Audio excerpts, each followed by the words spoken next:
Assalamualaikum warahmatullahi wabarakatuh. Selamat datang di podcast Lazuardi, Lasto Cultivating Compassion, Creating Change. Jumpa lagi nih bersama saya Fitri yang kali ini akan memandu di podcast kali ini, di podcast kelima kita. Nah, episode kali ini kita sudah kedatangan nih tamu spesial karena kali ini kita mengundang Bapak Gofar. Nah, beliau adalah Kepala Program Inklusi untuk Lazuardi dan Milenia. Beliau sudah berkarir di Lazuardi selama 24 tahun. Betul, Pak? Masya Allah. Ya, kurang lebih. Langsung aja nih kita berbincang dengan Bapak Gofar. Apa kabar Bapak Gofar? Baik, Alhamdulillah. Terima kasih saya diundang di kesempatan ini. Insya Allah berkah ya buat kita semua. Masya Allah. Ya. Nih, jadi udah betul banget ya Pak ya untuk bergabung di Lazuardi ini selama 24 tahun. Begitu ya Pak? September 2001. Oh, Masya Allah. Berarti tahun depan genap. Masya Allah. Ya. Nah, pertama kali bergabung di Lazuardi ini apakah memang Pak Gofar sudah fokus untuk di program inklusi Bapak? Oke, ini pertanyaan yang sangat ya baik dan buat saya pribadi ya. Jadi dulu saya bergabung dengan Lazuardi itu sejarahnya panjang. Di antara teman-teman saya yang okupasi terapis itu masih memilih rumah sakit dan klinik. Ya. Masya Allah. Saya satu-satunya yang waktu itu memilih sekolah, ya karena saya sangat meyakini dari apa yang disampaikan oleh para dosen itu bahwa di luar sana, di luar negeri maksudnya, itu terapis okupasi ya, bidang rehabilitasi medis itu sudah masuk ke sekolah-sekolah, ya karena banyak anak-anak setelah dari klinik itu pertanyaannya mau kemana mereka? Mereka diterapi dari umur 2 tahun di klinik, di rumah sakit. Terus setelah mereka umurnya 5 tahun atau umur sekolah, mereka mau kemana? Mau diterapi terus? Pasti akan ke sekolah. Pertanyaannya, emang guru-guru di sekolah bisa handle anak-anak itu? Iya. Itu yang membuat saya tertarik untuk masuk ke dunia sekolah. Dan pilihannya jatuh di Lazuardi waktu itu. Ada sebuah surat kecil ya ditempel di madingnya kampus Universitas Indonesia di kampus Salemba ya FKUI, ada sekolah yang menerima terapis okupasi begitu. Nah akhirnya saya melamar dan tidak disangka langsung dihadapkan untuk menghadapi anak berkebutuhan khusus autism yang berat ya. Waktu itu bukan 1, langsung 4 gitu. Nah saya berpikir gitu, ini guru apa enggak kesulitan ya menghadapi 4 anak ini di kelas yang berbeda. Jadi di TK ada 2, di SD ada 2 waktu itu. Dan saya handle di SD dulu awalnya. Dan ini cerita ya apa ya? Ya cerita suka duka juga ya, boleh dibilang. Ketika anak ini dia tantrum, maka saya akan fokus kepada 1 anak. Sementara masih tersisa 2 anak lagi di TK gitu ya. Dan kondisinya di TK anak itu hiper juga, di mana guru TK kemudian minta tolong, Pak Gofar tolong yang di TK juga nih gitu kan. Saya bingung baginya kan. Tapi akhirnya saya tenangkan dulu yang di SD, kemudian yang di SD ini dipegang sama guru, dan yang di TK saya lari ke TK. Itu saya lari ke TK, yang di SD tantrum lagi juga. Karena kan tidak ada yang ngawasi, merasa tidak ada orang yang istilahnya menjadi komandonya gitu ya, dia kehilangan arah begitu.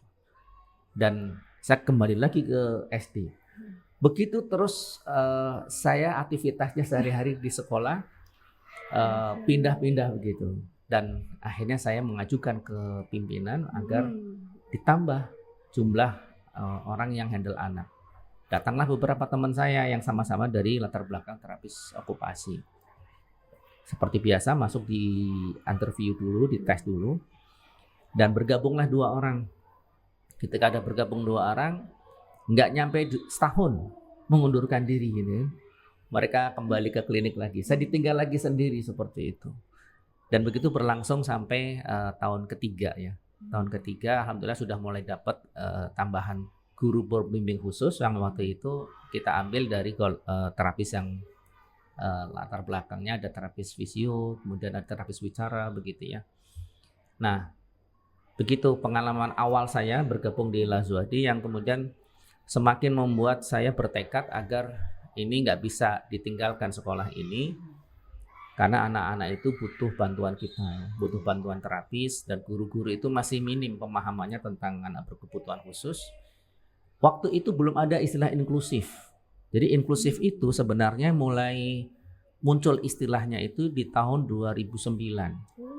Sementara Lazuardi kan berdiri di rumah Ibu Lukna itu tahun 95 ya.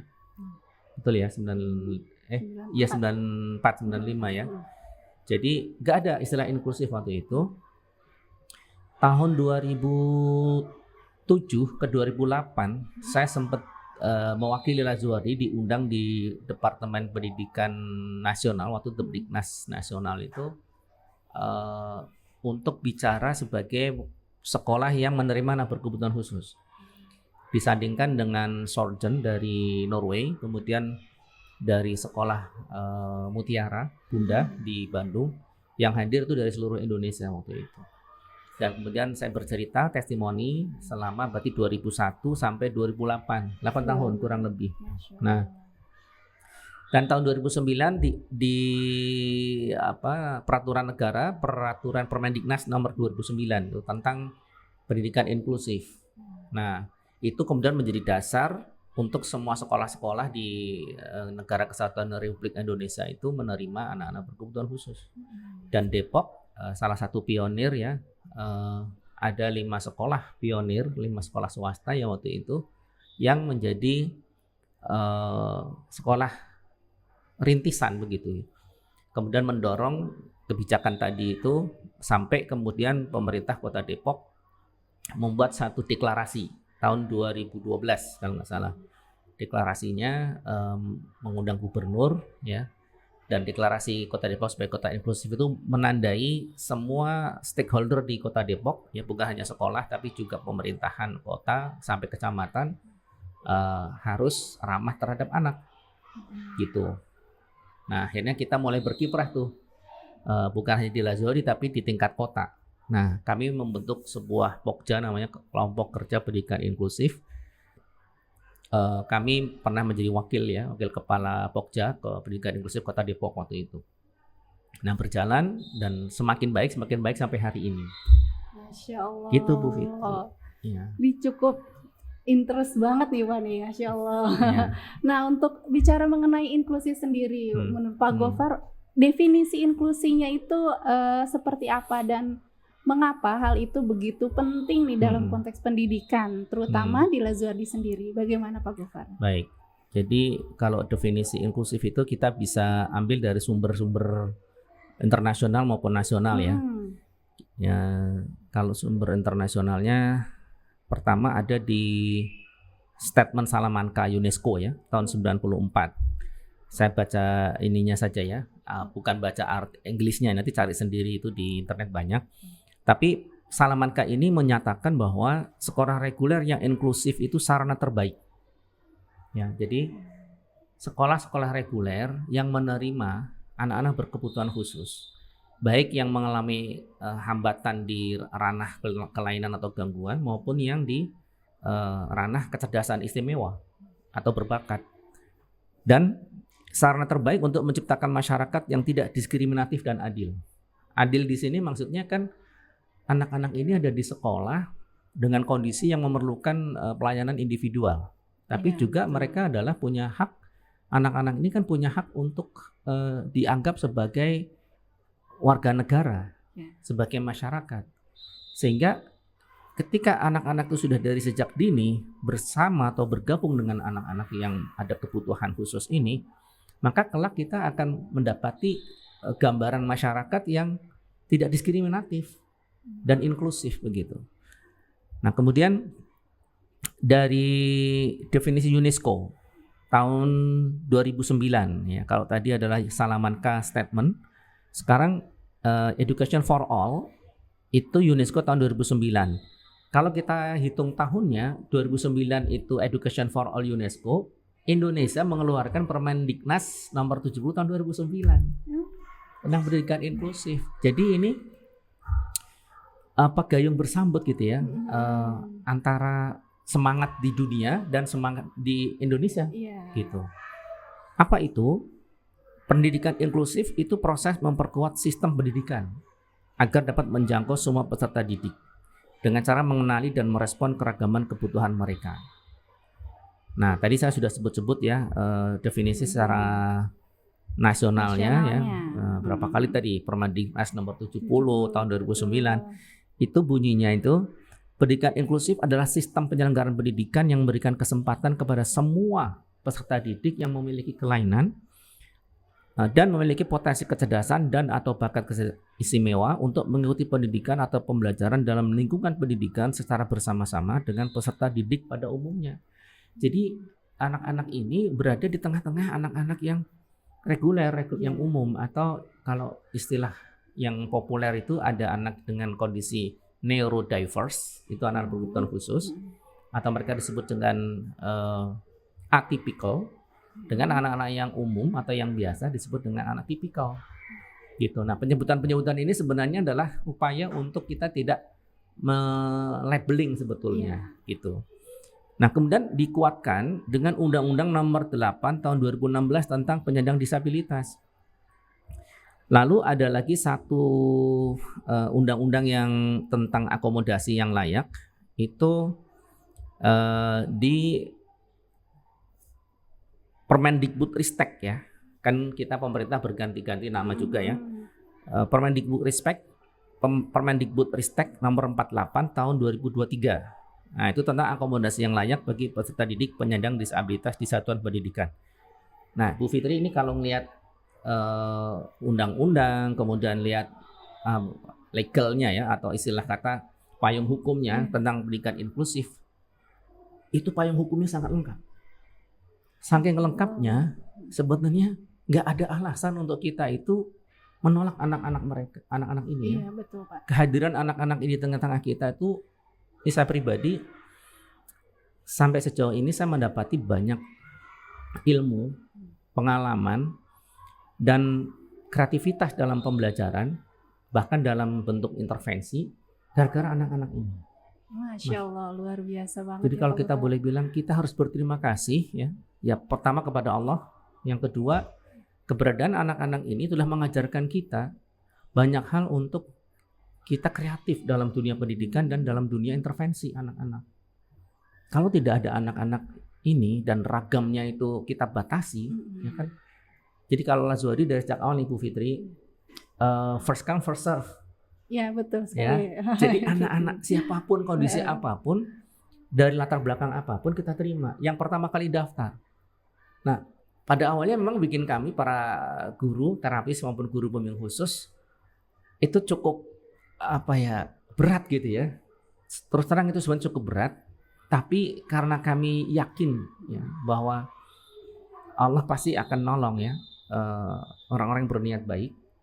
Dan insya Allah kita akan dapatkan banyak hal dari anak-anak itu. Dan alhamdulillah sampai hari ini berarti kalau Lazuardi dihitung tahun 2000 pindah ke Depok, pindah ke sekolah ini, gedung ini di Limo ya, yang awalnya dari Geraha, ya kan. Dari tahun 2000 sampai sekarang 2025 sudah berapa ratus ya siswa kita ya, hitungan kita. Itu mereka semua orang-orang yang saat ini kalau kembali ke sini itu saya takjub ya. Kecilnya kayak mana, sekarang gedenya kayak mana gitu. Iya, di antara mereka ada yang sekarang ada yang jadi dosen ya di sebuah universitas ternama ya di Indonesia ya. Kemudian mereka juga ada yang sudah menjadi ahli ya dalam bidangnya ya. Seperti itu kurang lebih, dan mereka nggak melupakan sekolah. Ya, saya beberapa kali ketemu ya. Mereka datang ke sini hanya pengen sholat di masjid. Itu beragam profesi yang sekarang tuh kayak Masya Allah, dulu tuh masih ini gitu kan, masih seusia TK gitu. Sekarang Masya Allah dengan gagahnya gitu, dengan kepedeannya seperti itu Pak, ini dengan profesinya Masya Allah sekali, yang kita tuh mungkin dulu kayak nggak nyangka sekarang sudah menjadi seperti ini, Ananda seperti itu ya Pak ya. Alhamdulillah. Nah, kemudian Pak Gofar untuk penerapannya di Lazuardi sendiri seperti apa Pak Gofar untuk program inklusi tersebut?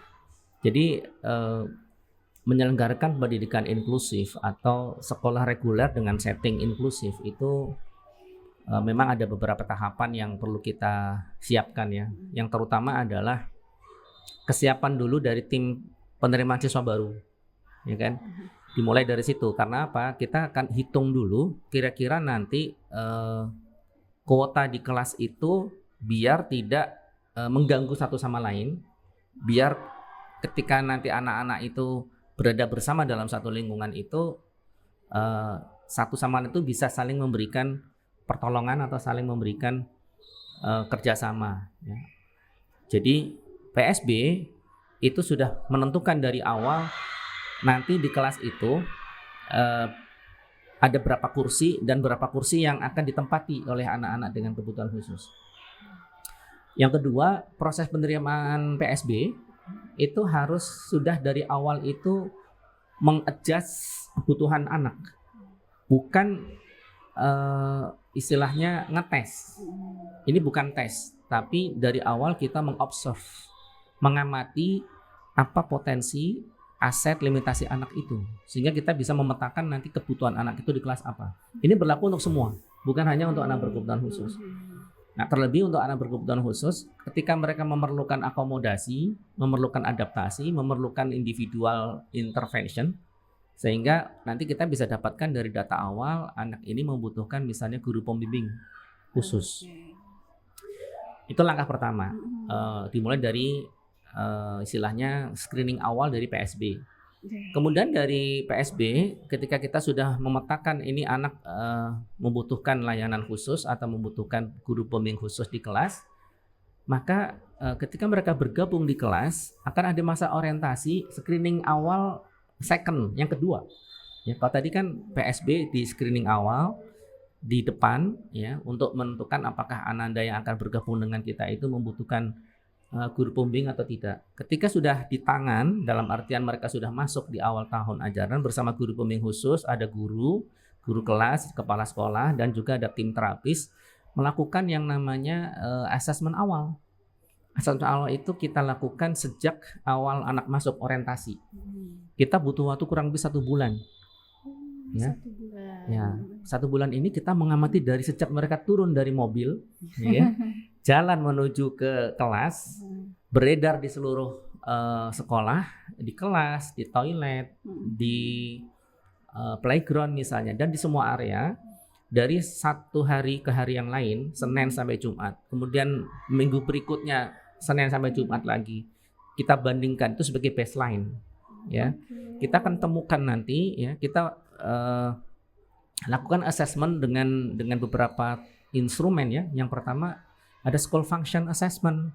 Kemudian kita cek juga dari segi occupationalnya, kemandiriannya dalam toiletingnya bagaimana, perpakaiannya bagaimana, makan minumnya bagaimana, sosialisasinya, komunikasinya, bermainnya bersama teman, mengikuti guru dalam pembelajaran ya, duduk di circle class ya, seperti itu. Kemudian juga kita melihat kebutuhan sensori dan motoriknya. Ya, kita menggunakan school companion sensory profile ya. Lalu kemudian kita melakukan yang namanya profiling berbasis pada hasil asesmen tadi. Nah, profiling ini akan mendukung ya, data-data ini akan mendukung untuk pembuatan IEP. Nah, itu data yang kita dapat di sekolah. Adapun kita juga perlu data yang didapat dari rumah. Orang tua akan kita minta mengisi form riwayat Ananda, termasuk di dalamnya mengisi tentang sensory profile di rumah, ya, dan informasi-informasi terkait apa saja kondisi anak di rumah untuk digabungkan dengan data yang terlihat di sekolah tadi. Nah, itulah jadi profiling. Setelah jadi profiling, kemudian tim akan membuat ya, ada guru pembimbing khusus, terapis, ya, orang tua. Yang mendesain draft IEP itu tim sekolah. Kemudian draft ini setelah menjadi draft IEP ada 8 komponen di IEP tersebut ya. Maka draft IEP itu akan kita kembalikan ke orang tua dalam bentuk draft awal Ya, kira-kira di minggu keempat ya, orang tua akan free look melihat isi IP itu untuk dipelajari dan boleh ditambah, boleh dicoret gitu ya, boleh dikurangi. Intinya orang tua bebas menentukan juga ya dalam proses kebutuhan anak. Lalu kita ketemu, ada meeting IP namanya. Nah, meeting IP itu terdiri dari guru pembimbing khusus, kepala sekolah, koordinator inklusif atau kepala bidang pendidikan inklusif, terapis ya. Kalau diperlukan misalnya caregiver ya yang selama ini bersama dengan Ananda. Nah, hasil dari pertemuan IEP itu kita sepakat annual programnya, program dalam 1 tahun. Apa aja dalam 1 tahun itu. Nah, ini masih panjang proses Ibu Fitri. Begitu udah tanda tangan itu ya kan, IEP berjalan. Oke ya. IEP berjalan, kita evaluasi mingguan, bulanan ya, kemudian ada reporting triwulan, trimester ya. IEP kita evaluasi progresnya per triwulan itu.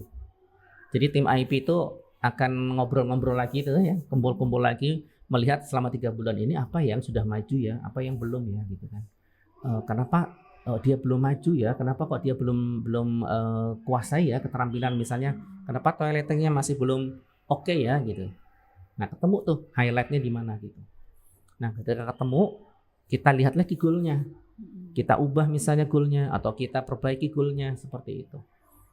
Nah, itu untuk menentukan program di 3 bulan berikutnya. Mana yang perlu direvisi dan yang tidak. Sehingga IEP itu bukan harga mati. Jadi IEP itu sesuatu yang terus berkembang ya, mengikuti kondisi anak. Nah, ini dinamisnya program di sekolah kita, implementasinya dalam bentuk IEP. Nah, dalam keseharian prosesnya, guru kelas itu akan melakukan proses-proses yang namanya menggunakan design learning ya, universal design learning. Jadi guru akan mendesain pembelajaran berdasarkan diferensiasi gitu. Jadi tidak sama. Misalnya guru melihat anak ini dari katakanlah di pelajaran bahasa Indonesia. Teman-temannya di bahasa Indonesia sudah bercerita misalnya. Ananda kan masih belum bisa bercerita secara seperti teman-temannya, maka ada diferensiasi program. Jadi misalnya dimulai dari Ananda mendengar cerita, melihat gambar misalnya, kayak gitu. Demikian pula dalam matematika, mungkin Ananda yang lain di kelas itu mereka sudah sampai menghitung dengan simbolik, gitu ya. Nah, Ananda pakai yang konkret-konkret dulu, misalnya hitung benda-benda dulu di kelas, bahkan mungkin hitung teman-temannya. Ayo temanmu ada berapa gitu kan.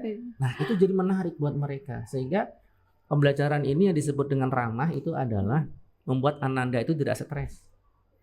Nah, lalu guru pembimbing khusus tetap ada di kelas. Ketika guru kelas tadi itu sedang bersama dengan siswa-siswa yang lain, guru pembimbing khusus akan secara individual menguatkan konsep. Nah, konsep itu dikasih secara individual, diperkuat ya dengan metode yang khusus, media yang khusus, sehingga anak itu benar-benar menguasai ya, materi itu. Terus apalagi? Ketika bermain sama, ketika bermain kita upayakan anak itu bermain dengan anak yang lain juga. Jadi body-body sifatnya kayak gitu. Caranya, guru yang khusus juga akan terus mengamati ya, mensupervisi anak itu ketika dia bermain di playground misalnya. Nah, sebagai koregulator kadang, maksudnya koregulator itu kalau misalnya anak ini mengalami kondisi emosi yang tidak bisa dia kendalikan, mungkin dia takut, cemas, khawatir gitu, maka guru bimbing khusus akan menenangkannya. Nah, anak yang lain dilibatkan untuk bermain bersama, gitu. Bahkan nggak jarang ada anak-anak yang tipikal itu mereka sangat senang gitu ya, bahkan berinisiatif untuk ngajak main anak-anak kita. Nah, alhamdulillah tuh. Nah, itu Bu Fitri ya, yang kelihatan di lapangan itu lebih asik daripada yang kita pikirkan gitu. Ini menarik banget ini Pak Gofar pembahasannya. Saya pun juga jadi banyak ilmunya nih, sangat daging banget nih pemirsa di rumah, Masya Allah. Nah, untuk Pak Gofar sendiri, kendala terbesar apa seperti itu yang pernah Bapak alami selama melaksanakan program inklusi ini seperti itu, Pak? Iya ya. Kalau disebut kendala atau tantangan, tentu setiap kegiatan apapun ya, apalagi menghadapi anak-anak kita ini Yang anak-anak itu saja tantangannya terhadap dunia luar dengan teman-temannya itu sudah menantang buat dia gitu. Ya kan mereka masih ada hambatan dalam komunikasi ya, tantangan dalam sosialisasi gitu ya. Bahkan tantangan sensoriknya gitu. Ada yang sensorik auditory ketika hiper mendengar suara-suara mereka nggak nyaman gitu. Tapi mereka kepingin main gitu ya. Tapi kok suaranya kok bikin mereka nggak nyaman gitu. Itu sebenarnya tantangan yang boleh saya klasifikasi ya. Pertama tantangan dari kondisi anaknya itu sendiri. Nah ketika kita menghadapi anak yang dengan tantangan-tantangan sensori, mau tidak mau kita harus memahami kebutuhan sensoriknya apa ya. Kemudian apa ini sensori yang di sekitar kita ini yang membuat dia tidak nyaman, kita mesti bantu dia untuk bisa regulasi. Tantangan pertama itu tantangan dari sisi anak. Tantangan kedua adalah dari lingkungan. Yang ini kok saya melihatnya lingkungan kita ini sudah lebih aware, lebih menerima gitu ya. Tapi ini sekarang ya. Dulu awal-awal kita memulai program ini di tahun 2001 ini, ada cerita yang boleh dibilang saya mau cerita tapi ini khawatir menjadi apa ya justifikasi saya. Tapi gini, nggak mudah awal-awal itu, terutama menghadapi orang tua yang saat itu, ini tahun 2000 awal ya, 2001 awal, yang masih belum istilahnya terwarnai oleh pendidikan inklusif, ya kan, pemahaman tentang anak spesial need. Misalnya gini, orang tua masih berpikiran nanti kalau anak saya gabung sama anak ini, nanti kalau anak saya ketularan gimana? Itu pertanyaan mereka. Astagfirullah dalam hati saya. Emangnya penyakit menular, Bu? Anak-anak kita ini bukan anak-anak yang berpenyakitan. Anak-anak kita itu punya tantangan dalam komunikasi. Justru kita harus bantu mereka gitu kan. Nah, akhirnya Allah buktikan tuh ya, beberapa kali misalnya ada anak kita yang cerita ke orang tuanya. Yang ini anak yang tipikal cerita ke orang tuanya. Mama, di kelas saya itu ada anak tuh. Anak ini lucu deh. Saya suka gitu. Tapi kasihan mah. Kenapa emang? Dia belum bisa ngomong. Kalau mau sesuatu dia narik-narik gitu. Nah, akhirnya orang tua ini jadi iba gitu. Oh gitu ya ternyata. Jadi dia pikir anak ini ibarat kata kalau misalnya main dan geraknya nggak terkendali itu karena memang dia maunya begitu. Padahal enggak. Itu kan dorongan-dorongan dari dirinya pengen main tapi dia nggak bisa kontrol geraknya gitu. Iya. Nah itulah mengapa ada guru pembimbing khusus. Tujuannya apa? Tujuannya untuk paling tidak menjembatani supaya gerakan anak ini menjadi terkontrol. Yang kedua, orang dewasa itu akan dimodel sama anak-anak lain cara handlingnya. Nah ini ada satu pertanyaan lagi nih Pak Gofar. Bagaimana kerjasama dengan orang tua nih Pak, yang sudah selama ini terjalin, karena Pak Gofar nih cukup dikenal dengan orang tua seperti itu. Nah kalau yang saya tahu nih ada kelas khusus nih Pak nih untuk orang tua itu Dear Floor Time. Oh iya. Baik, ya ini pertanyaannya menarik ya. Kerjasama dengan orang tua pada intinya adalah orang tua ini bagian dari tim ya, bukan orang luar. Itu ibarat kata kita bilang ini kita itu satu keluarga, satu atap. Sehingga kalau kita bahas tentang anak, saya selalu mengatakan gini, seloroh saya nih, mohon maaf Bapak Ibu, kita ini kan bekerja untuk siapa? Untuk anak-anak. Oke, anak kita kan, iya, anak ibu, anak kita, anak ibu gitu. Nah, jadi kalau misalnya ada di antara kita nih yang mohon maaf lalai melaksanakan kesepakatan program, maka boleh dong kami ingetin, bahasa saya kalau di Jawa itu tak jewer gitu kan. Nah, terus orang tua, oh silakan Pak, misalnya ya. Terus sebaliknya, kalau kami lalai melaksanakan program, Bapak Ibu juga boleh kok jewer telinga kami, biar kami ingat lagi gitu. Terus saya bilang, telinga itu ada 300 titik akupunktur lebih gitu. Kalau kita sentuh-sentuh, kita tarik-tarik gitu ya. Itu kan dengan kasih sayang ini. Itu kita akan memberikan stimulasi kepada titik-titik akupunktur telinga kita. Gitu. Nah, jadi sebenarnya ini adalah satu cara kita saling mengingatkan dengan cara yang menyehatkan, kira-kira begitu ya. Nah, yang kedua, kita bikin kelas-kelas untuk orang tua, biar pemahaman orang tua dengan pemahaman guru itu sejajar gitu. Kan kita mau melaksanakan program dengan anak-anak. Kalau pemahaman kita dengan pemahaman guru, orang tua, sama nih pemahamannya, maka kita akan jalan seiring gitu, berjalannya seiring. Coba kalau misalnya timpang nih, di orang tua nggak ngerti, ya kan di kita sudah ngerti, ini pintar sebelah, jadi akan terjadi ketimpangan. Nah itu kerjasama kita, kita belajar bersama, kemudian kita kerjasama bersama. Kerja bersama-sama bukan berarti kerjasama itu bukan berarti kerja bersama-sama gitu. Tapi kita porsinya di sekolah, orang tua porsinya di rumah. Gitu. Alhamdulillah selama ini baik. Gitu. Masya Allah. Nah ini ada untuk pertanyaan terakhir Pak Gofar. Ya. Apa suka dukanya selama menjalani program inklusi ini Pak Gofar? Iya. Ini pertanyaan klasik ya, selalu suka duka.